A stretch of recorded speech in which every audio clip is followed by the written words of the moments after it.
ነቃልኝ ይኸው እርሱ ነው የሰላም አባራሪ የንደቶቼ ባለቤት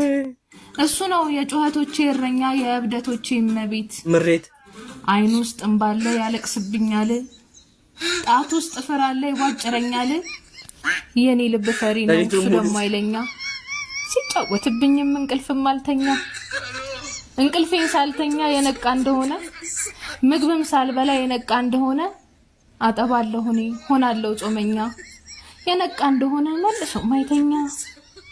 ያየኝ እንደሆነ አይኑን ባያወጣል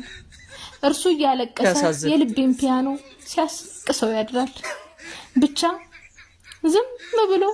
ይጫወትብኛል በነገራችን ላይ እናትነትንና አባትነትን የሚያጣፍጠው ይሄ መከራ ነው ይሄን መከራ ካላያችሁ እናትነትና አባትነት ቴክስትም አይኖረው መንታ ወለዳችሁ ሰዎች ፈጣሪው ናችሁ የኔ እህት መንታ ወለደችና አንደኛው እስከ 6 ሰዓት ይተኛና ልክ ለሊት 6 ሰዓት ሲሆን በልተነስ እኔ ልተኛ ነው ብሎ ይቀሰቅሰዋል ዋይ ለሊቱን ሙሉ ከዛ እሷ ቁጭ ብላ ማደር ነው ይሁንም ይሄን መከራ ካላያችሁ እናትና አባት ቴክስት አይኖረው እውነቱን ለመናገር ልጅነት ደስ ይላል አይደል እንዲህ በለኝ አትወለድና አንሰጎን ጨርሻለሁ ልበላቸው አልጓቸው ቻሉት ኑሮ ውድነቱ በዚህ ከቀጠለ